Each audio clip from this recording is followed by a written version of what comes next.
Assalamualaikum warahmatullahi wabarakatuh. Ibu bapak hadirin pemuda-pemudi sebangsa setanah air. Dalam meme tersebut, dalam meme ini kita dibuat tertawa terbahak-bahak, geleng-geleng kepala sampai gelang-gelang kaki.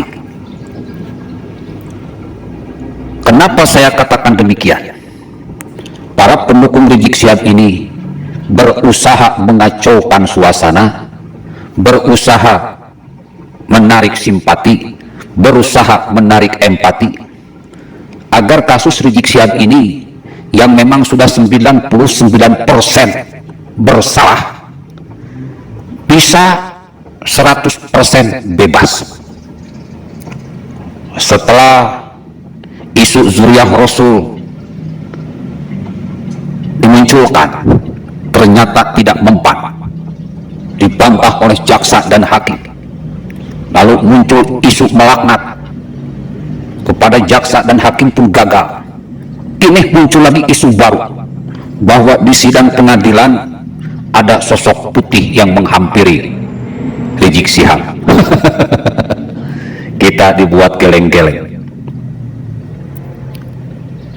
Mau ngomong Al-Quran, Rizik Syihab pasti kalah. Mau ngomong hadis, Rizik Syihab pun kalah. Apalagi kalau mau berbicara pakai otak. Sudah jelas bro, pasti kalah. Dalam Al-Quran sudah jelas dikatakan, inna fi khalqis samawati wal ardi wa ikhtilafil laili wan nahari la ayatil liulil albab. Sesungguhnya dalam penciptaan langit dan bumi dan silih bergantinya siang dan malam terdapat tanda-tanda bagi orang-orang yang berakal. Berakal itu berotak. Otaknya dipakai, otaknya muter.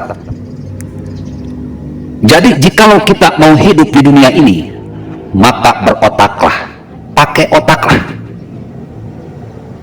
Orang-orang yang pakai otak berarti orang-orang yang waras. Sebab orang yang nggak waras biasanya nggak pakai otak. Otaknya punya tapi nggak dipakai. Begitu pula dalam beragama. Kalau kita ingin selamat di dunia dan di akhirat, ya pakai otak. Kalau kita ingin masuk surga, ya pakai otak. Hanya orang-orang yang berotak yang pasti masuk surga. Yang enggak berotak, punten, mohon maaf, kalian masuk neraka bro. Dalam sidang ini sudah jelas, Rizik Syihab, pengacaranya, bahkan pendukungnya di luar sidang mencoba mengaburkan suasana agar jaksa menjadi tidak berotak, agar hakim menjadi tidak berotak. Bahkan umat Islam, para pendukung Rizik Syihab ini pun dibuat tidak berotak. Semuanya bisa terhenti otaknya karena istilah Zuriyah Rasul, karena ancaman, dan karena ada mukjizat, ada malaikat yang menghampiri Rizik Syihab. Rizik Syihab ini siapa? Kalau Nabi Muhammad jelas yang menghampiri itu malaikat Jibril. Kalau Rizik Syihab siapa? Nabi bukan, orang soleh bukan.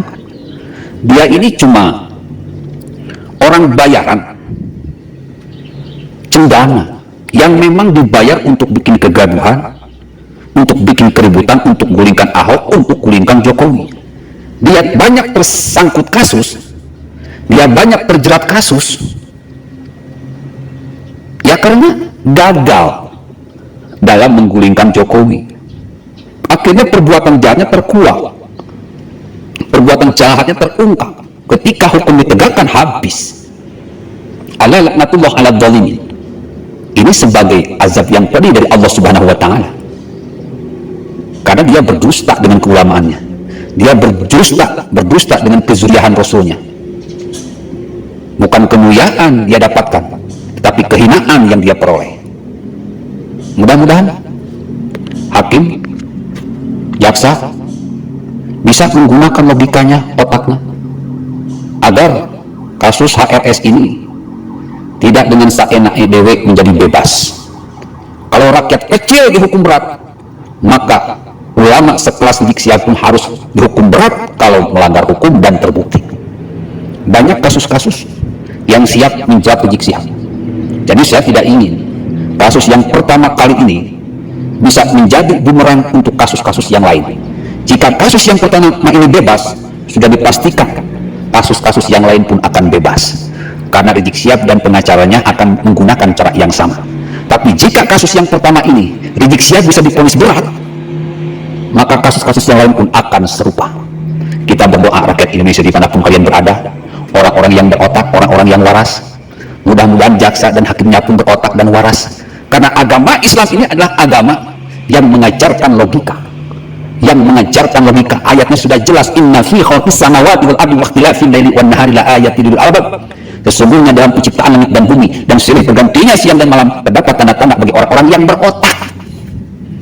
Jadi kalau ada orang ngaku ulama, ngaku ustadz, ajengan, habaib, cuma karena melihat zuriyah Rasul, terus dia mau jadi budak-budak spiritual, tidak mampu, wala talbisul haqqa bil batil wala taktumul haqqa wa antum ta'lamun, tidak mampu membedakan antara yang baik dan yang buruk, malah mencampur adukannya, maka ini ulama orang-orang yang gak berotak dan sudah dipastikan bukan orang Islam, karena orang Islam punya ciri, punya otak, pakai otak sih ya teh.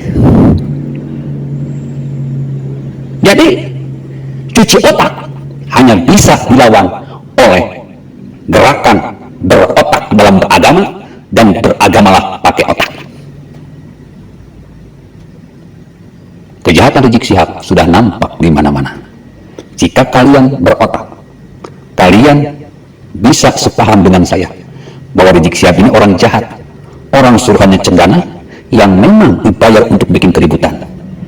Gagal dalam menggulingkan Jokowi, akhirnya dia terkena kehinaan yang nyata. Billahi taufiq wal hidayah, wassalamualaikum warahmatullahi wabarakatuh.